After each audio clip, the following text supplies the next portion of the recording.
What's good, people? The boys are back. Fuck a coronavirus. It ain't stopping us. It ain't stopping us yet. Somebody might have to self-isolate in a couple of weeks because he is going away. Quarantined. Possibly to Italy, but you know, we'll see how that one plays out. Like a Serie A fixture. This boy's getting cancelled. He ain't coming back here with no coronavirus. Let me tell you. We'll be doing over the phone. Oh yeah, we will. It'll be an audio-only podcast come May because the whole world's going to be on lockdown along with us. So yeah, coronavirus hasn't stopped us yet. But the virus video is out today. Today being fresh out. I don't know what day this will go out. Maybe Tuesday or Wednesday. So Monday evening. For those of you who are looking back, it's out now. Check it out. Very good video, if I do say so myself. 2 minutes long. Very digestible. Short. Check it out.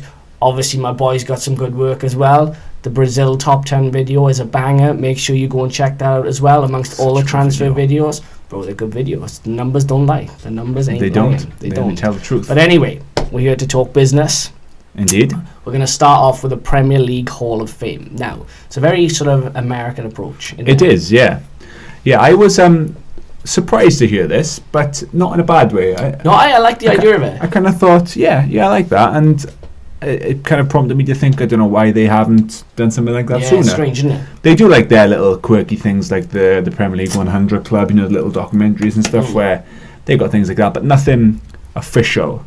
And this is what this Premier League Hall of Fame is supposed to be. Yeah, it is. You get like an engraved sort of medallion. You get like a proper sort of presentation. Well, you get the works then, basically. Yeah, it says each inductee will receive a personalised medallion engraved with the year of their induction and a proper like ceremony. That's some nice recognition. So actually, I like that. It's a good recognition. It's not a joke. Okay. And they haven't talked about the specific criteria or how it's going to work entirely, but I'd imagine there's going to be no jokes in there, you know. Oh yeah, no, there's no free passes, there's no sentimental passes, and none of that. Like you say, some of the American ones, their Hall of Fame, you know, there's some real stars and MVPs in there. So some big names. So they're going to kick it off. I think it's March the 19th. They're going to announce the first two.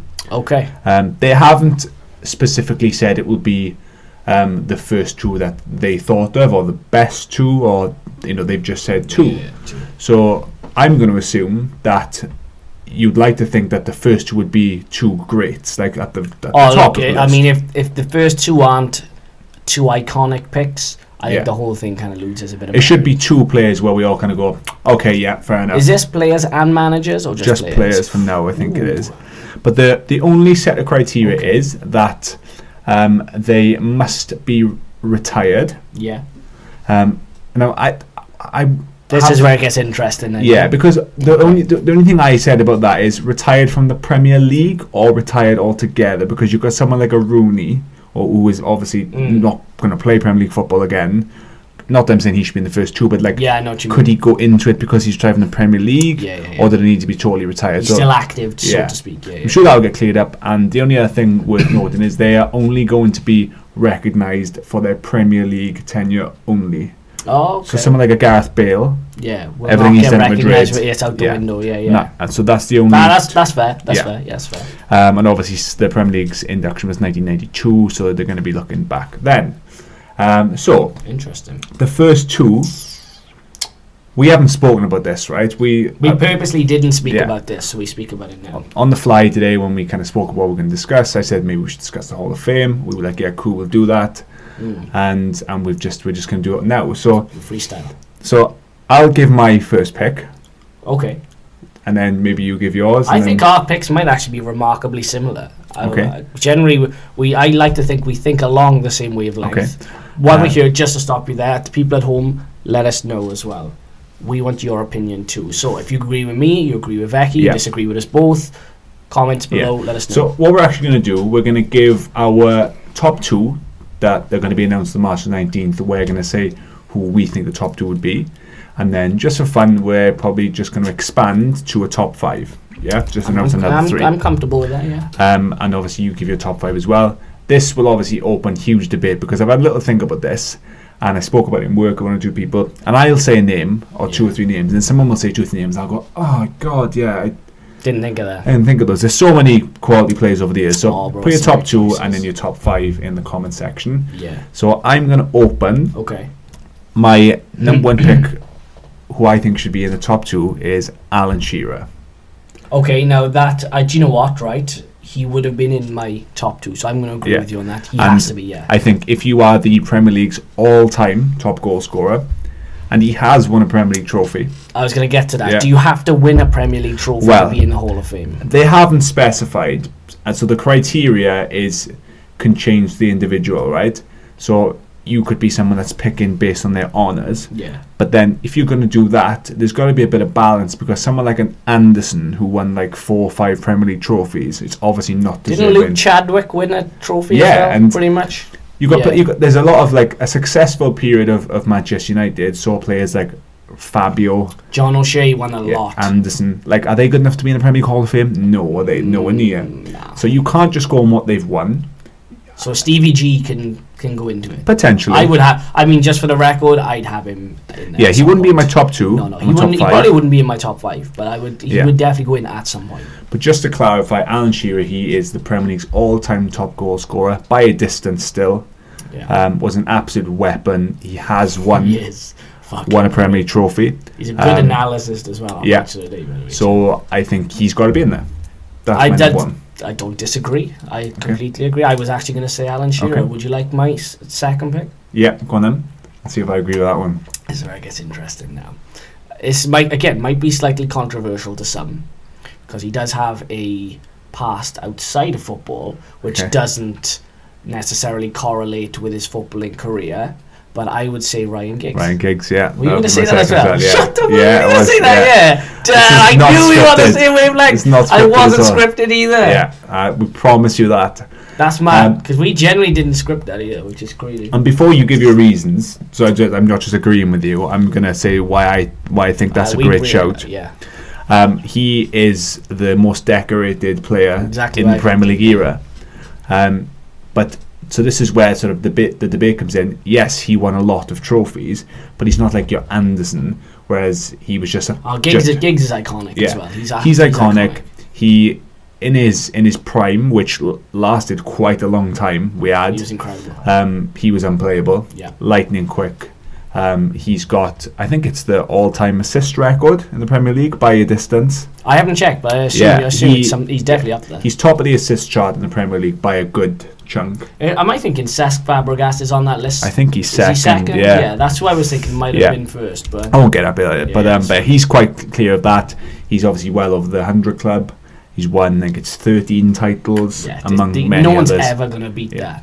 And it would take some fucking mental chain of events for someone to beat that. massively. And then the way he adapted his game through age. So Centre midfield, over the shop. Terrific so player. those would be our opening two, yeah? Yeah, wouldn't leave him around my missus, but yeah, definitely put him in the Hall of Fame. Yeah, Sorry, just his Ryan, footballing career. It is what it is. So if on March 19th now, at least one of those isn't in that two, I will be very shocked.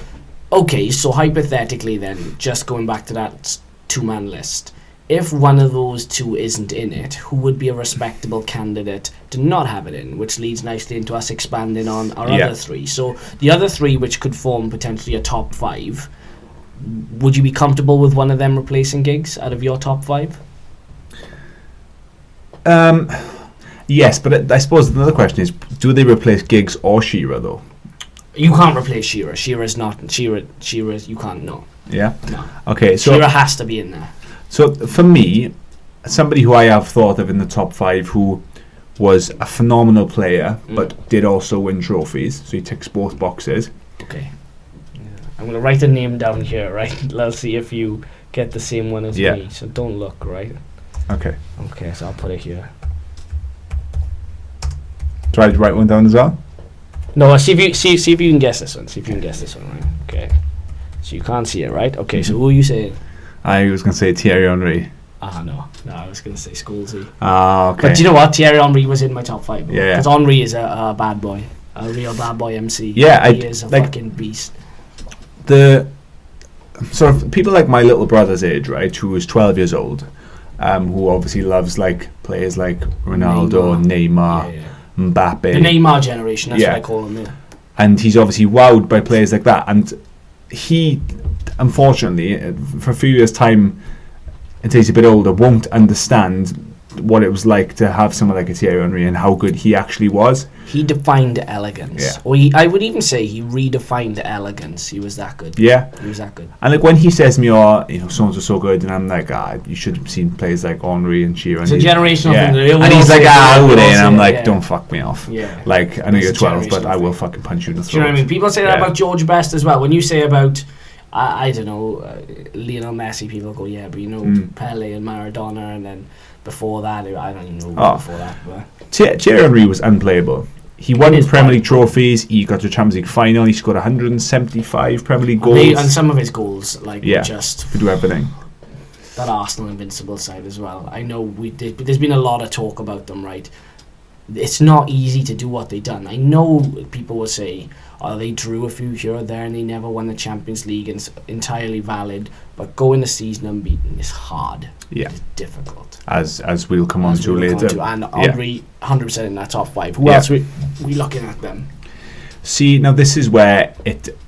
And obviously, if you don't agree with what we're saying, like I know a lot of people disagree with this already. Like, don't hate on it. Just like this is where debate really comes into it, right? Because once we give our top 5, I'm going to reel off a list of a couple of names that will just come to my head straight away, right? So you've written one name down there, which is Paul Scholes. Scholes has to be in there at some point, which I completely understand, right? Because I mean, what you probably the best midfielder. I know you might say we're biased because we're United, but a lot of people will say that. I would have him ahead of Gerrard and Lampard. Yeah. Not because I would have those in at some point as well, FYI. Lampard, part of one of the greatest Premier League sides of all time, and he was really the hub of that, you know what I mean? And Gerrard carried Liverpool on his back for years, so that's not to disrespect them. They would absolutely be in there at a later stage, but given the amount of titles that Scholes won, plus he was part of a treble winning side, and he was really, again, the hub of that team, that's not a debate for me. So that's true. Right, this is where it gets really tricky. So we got as a 4, we have Shearer, Giggs, Henry, Scholes. Okay, so 5. This is very much open to debate now. Yeah, I'm going to try and stay away from an Arsenal, Manchester United. Okay, interesting. Okay, because they did sort of dominate the Premier League for a long, long time. I would potentially go with, and again, I think I know what you're going to say. Yeah, I know what you're going to say. Again, I'm going to write it down here. Right? So I have just again what he did outside of football, was a bit,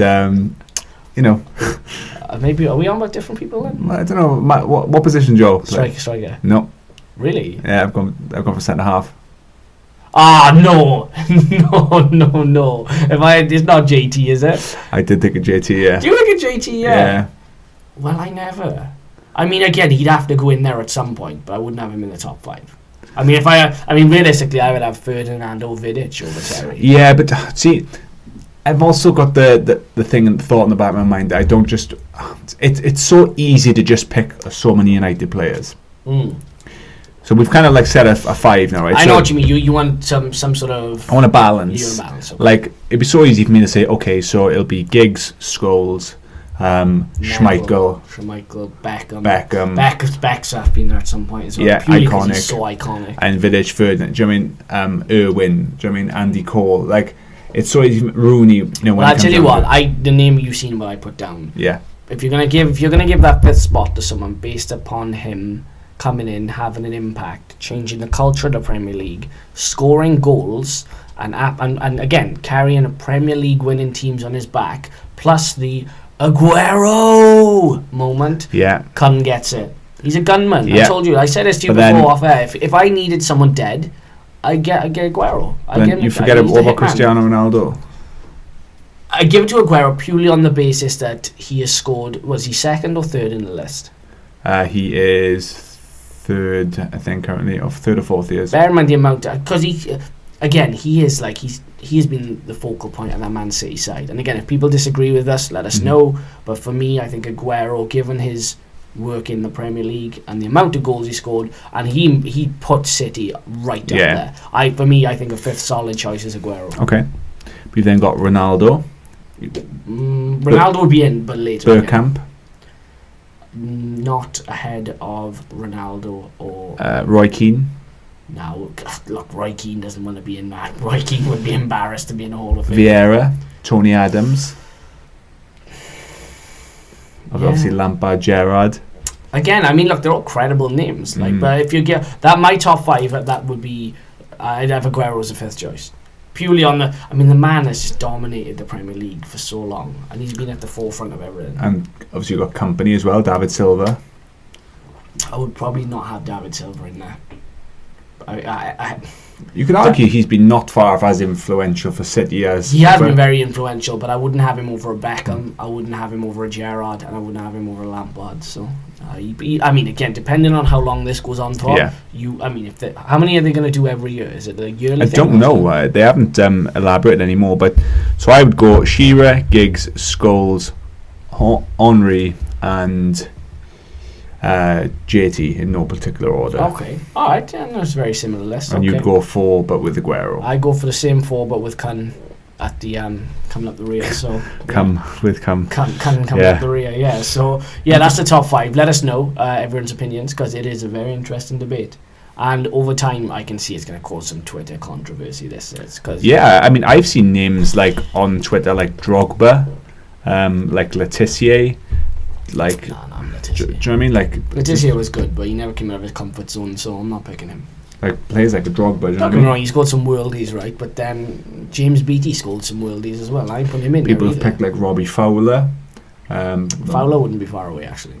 There's names that you forget. So yeah, like Spooner said, if you've got a completely different 5 altogether, that's perfectly fine. That football is about opinion. Please put it in the comments, and we'll try and interact. Let us know. All right, cool. We'll move on from that then. Going on to the Champions League roundup. We'll skim through this. Man, England, Brexit, Champions League. Last season was interesting because English clubs did pretty well. Obviously, EU battered them. 2 in the final. Yeah. It hasn't got off to a good start, is it? I didn't think Chelsea would collapse at Bayern. Bayern would go to Stamford Bridge and do what they did. Yeah. I just didn't think they would do what they did. I was actually quite shocked. And the Liverpool one didn't necessarily surprise me that much. I fancied Liverpool to get a score draw, but I think Liverpool will batter them at Anfield. I think they'll go out. Liverpool. This is what we were on about earlier. You think they're going to go out, but I think that Liverpool side, as much as it pains me to say, because I'm not a Liverpool fan, they have a lot of cojones. Okay. They have an awful lot of cojones. We'll come back to that, shall we? We are. But what I will say before we've got a little section on Liverpool. I think they'll get knocked out, because I think Atletico Madrid are all wrong for them in terms of their style. Simeone, that stubbornness. They just don't concede many goals, especially in Europe. And Liverpool didn't create many chances. I know it was away, but they've been... It's not an easy place to go, is it? And I just think that Simeone will have them on, like the coronavirus, he'll have them on lockdown. Honestly, I think he'll come to Anfield, and I think they will shut up shop. The way things are going, they might not even be able to come to Anfield, so we don't know what's going to happen. But obviously Liverpool, they're only 1 goal down, so they're very much still in it, and they're at home. Oh yeah. Chelsea, like you said, I didn't expect them to collapse like they did. I expected them to lose the tie overall. Yeah. Because obviously Bayern, they put 7 past Spurs. They just look in Europe pretty decent. Bayern is such a well-oiled machine. Yeah. Even they're not comparable to previous Bayern sides. No. But they're such a well-oiled machine. Do you know what their favourites in the Champions League now? Do you know what? I would again. I'm going to throw this out there. I would say Man City are my favourites, given the fact, given the ban. I think if they get past Real Madrid, no one's going to stop them. That ban makes them dangerous. Yeah, that's exactly what it does. It makes them a wounded because animal. They know that this is it potentially. You imagine now if that ban sticks for the next 2 years and they win it, and UEFA have to present the trophy to them. That is the biggest middle finger. Honestly, that would fuck off UEFA so much. And there's this. I get where some City fans come from. They're anti-establishment. UEFA, they only want the big boys to win, and that's very true. Doesn't take away from the fact that City have cooked the books. But I mean, look, at the end of the day, City, I think, are favourites right now, unless there's some spectacular Madrid comeback. Yeah, I think they'll do it. So the bookmakers make City second favourites as it stands. Yeah. So obviously the City had a great result against Madrid. Probably should have been more goals up. Great game that was. Yeah. Obviously they were very lucky, Madrid, to go in 1-0 up. Sergio Ramos has got his 26th career red card. So he'll miss the second leg. 26 career. 26. Yeah. Like, that's... Vinnie Jones didn't get 26 red cards. Like, do you know what I mean? Yeah. That's insane. That's actually It's wild. ridiculous. But yeah. Yeah, so you expect City to potentially go through. Liverpool is in the balance. Spurs, a bit tricky for them because they've got no firepower at the moment, and they're obviously away to Leipzig 1-0 down, and Chelsea are gone as right. So Chelsea are gone. Liverpool, decent chance. Spurs, not as much of a good chance, but can do it. And then City, you were expecting to not to cruise through, but I think they will go through. Yeah. Okay. Shout out to Wolves as well. They cruised through. Incredible. Obviously, United eventually cruised through. Rangers punching above their weight. Sorry, Arsenal. We won't go much too into that. So you were the only ones. You and Celtics. All you had to do. But but they couldn't pull that off. So So how many out of? So we got Chelsea, Spurs, Liverpool, and City. Yeah. Out of those four, how many do you think will qualify? 2. Yeah, I'm going Liverpool and City. I am going to go with 2. Okay. And I'm going to go City and Spurs. Really? Okay. Interesting. Fancy a bit of Mourinho magic. Yeah, okay. Interesting. Yeah, I fancy Liverpool and City. Again, let us know your opinions. You know, it's all coming up. Moving on to Liverpool very quickly then. Yes. Unbeaten record's gone. They can no longer be invincible. Well, at least until next season where they can give her another go. I fully expected them to lose, but as we went over in an episode, I think it was last week or the week after, I didn't think it would be Watford. No. Watford battered them. They really did. We're looking at the fixture list when we were thinking, it could be City, it could be Everton away, tricky games. And little did we know it was going to be a team that's actually in the relegation zone at the time. Troy Deeney manhandled Lovren. And do you know what? Just to quickly point it out as well, Deeney came in for some flack, right? Because he said he purposely targeted Lovren. Yeah, what's wrong with that? And he was on, I think he said it on air. I don't know if it was to BT or to someone else. And a lot of people criticised him for it. The game is the game. You spot a weakness, you identify it. That's what you do. It's not cheating. That's how I know we live in such a culture of pussies where people get offended by that. That's the culture we live in. Did you see the little clip in the tunnel what Deeney said to the little mascot? No, I missed it. Obviously, they got like the young lads in front of them. Yeah. And there was a little boy in a Watford shirt by Deeney, and he just said to him, if you'd have paid a bit more, you could have stood next to him, see? And it was Van Dijk. And Van Dijk's just in stitches, and so was the officials. That's good. I like Troy. But like Alisson and the rest behind him don't understand a fucking word of English. Yeah. So I'll show it you after this. It's brilliant. But it was interesting they didn't go with Matip.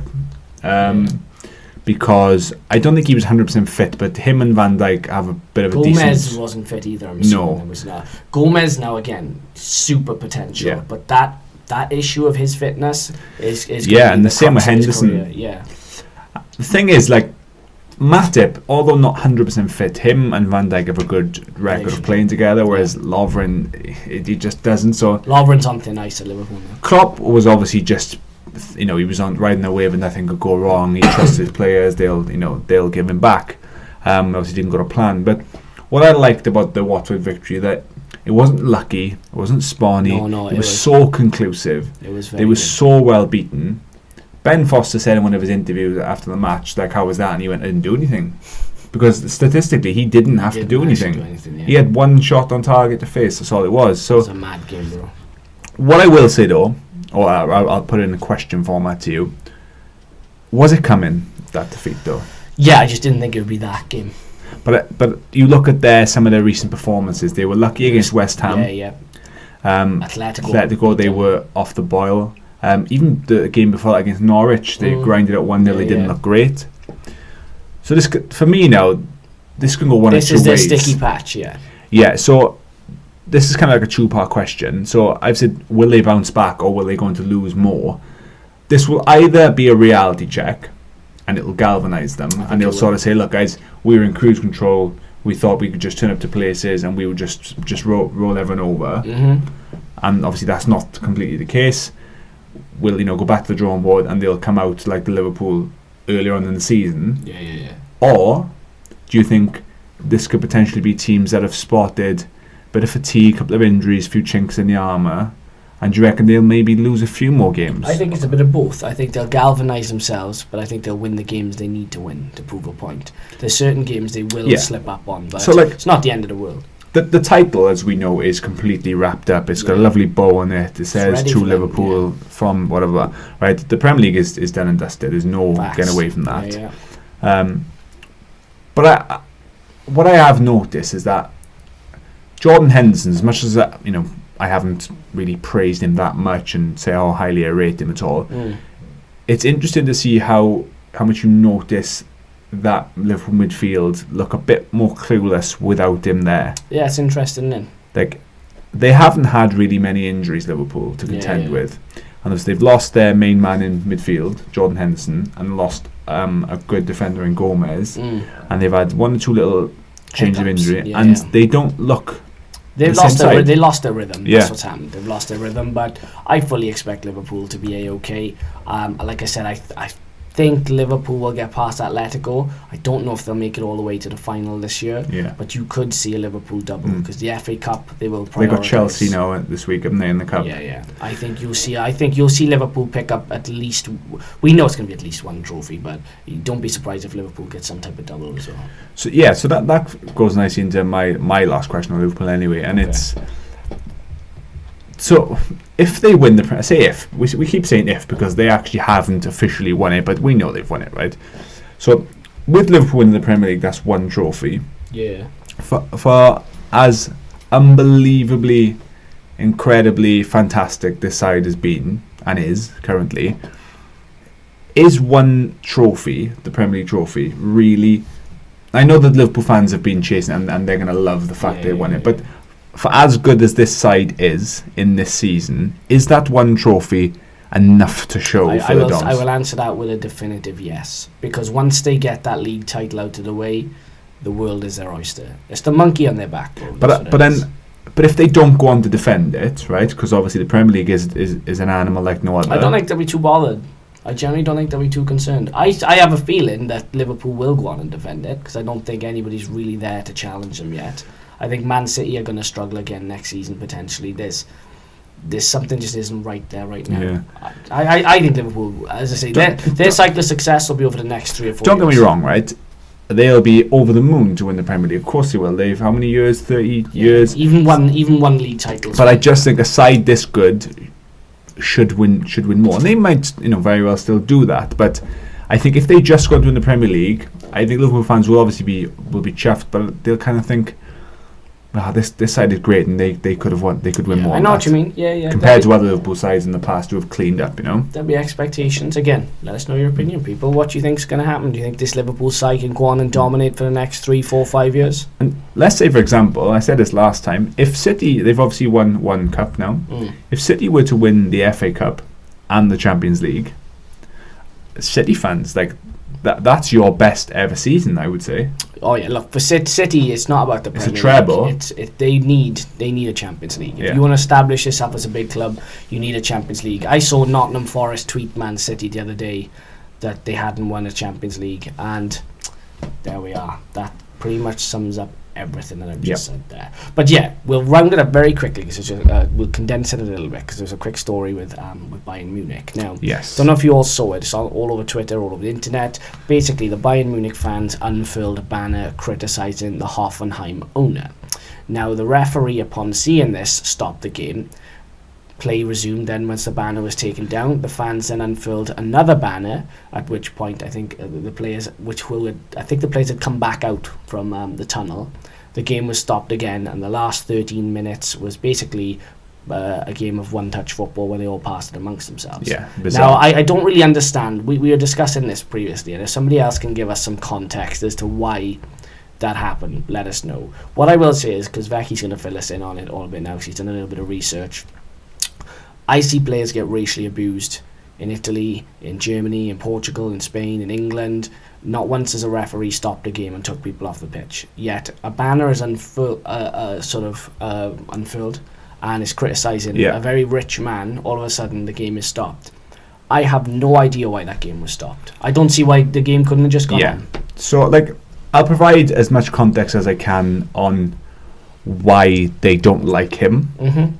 As to why such a big issue is made out of it, and why it isn't just sort of not laughed off but brushed off as that's football and that's fans, I don't fully understand that, because like you say, there's racial issues and many issues that happen in the Premier League, and maybe like we just tolerate a lot of it. We just say that's football, that's football rearing its ugly head. And are we maybe looking at it the wrong way in terms of the fact that they are potentially abandoning matches for stuff like this? Is that maybe setting a strong example? Do you know what I mean? I know what you mean. So I get you. Are they going at it an extreme way? Whereas are we maybe not looking at it as strongly as they are? Should we be a bit more like them? Yeah, I got you. So the kind of the part of the context to it is that, as I mentioned on a previous episode, there is a 50+1 rule in German football, which essentially means that like a millionaire or billionaire owner can't own the majority stakeholder of a club. So the maximum they can own is 49%. So what that means is that the club is always 51% at least owned by the fans. Yeah, that's correct. Yeah. There's 3 exceptions in German football, especially the Bundesliga, which is Bayer Leverkusen, Wolfsburg, and Hoffenheim. Okay. Bayer Leverkusen, because it dates back historically to a workman company, Bayer as it's called, and then the same with Wolfsburg, which is owned by VW. Okay, cool. Yeah. Now, for whatever reason, Hoffenheim is majority owned by this German billionaire Dietmar Hopp. Dietmar Hopp, yeah. Now, he was a former player of the club, and he took over in 2000 or just before, I think, and he bankrolled them from the 5th tier, is where they were at the time, up to the top division of the Bundesliga from 2000 to 2008, with an influx of income. Now, the part that I'm missing here, I don't know the grounds as to why that was allowed, what the exceptions were, but the fact is that it is, and he was officially allowed to take a majority voting share in 2015. Now, what I don't get is that was in 2015, and we're now in 2020. So to bring that background, so the reason why they are sort of unfurling the banners that they are, there's ones of him with his head in a crosshair in a scope, and obviously Borussia Dortmund fans have been banned from going to away games to Hoffenheim, and like you say, these 2 games recently. So I don't think like the German FA or the Bundesliga executives, they don't like the behaviour, and it's mainly the ultras. Okay, it's not everyone, it's just the ultras. Because what they're saying is the majority of fans just want to see the game that they love being played, and they're happy to accept that there are ugly elements of the game that we can just turn a blind eye to, and that's other football. People want the purists want the ultras, the purists, they're like, nah, like this is against the rules and we're not fucking standing for it. But yeah, this Mr. Hopp, to finish up, it's interesting because he does a lot for charity. He's a billionaire, and he's done a lot for like cancer research and many other charities that he's funded. So there's a lot of people probably chanting against him who have probably positively been impacted by some of the stuff that he's done. But they're just not taking that on board. Yeah, so from a purely football standpoint, they haven't none of it. Well, again, all you Bundesliga fans out there, give us some context. We're more than happy to be educated on it. We know bits and pieces, Becky more than me, but yeah, as I say, very, very interesting and something we'll definitely revisit. Alright, cool, so we'll round this up. We will see you all next week again. Hopefully, as I say, over the next few weeks now, we're going to have some pretty special guests coming on. Obviously, coronavirus pending, so we'll see what goes on. But yeah, thanks again for tuning in. Subscribe, like, you know the drill. Add us up, tweet us. We'll see you next time, people. Take care. Goodbye and ciao.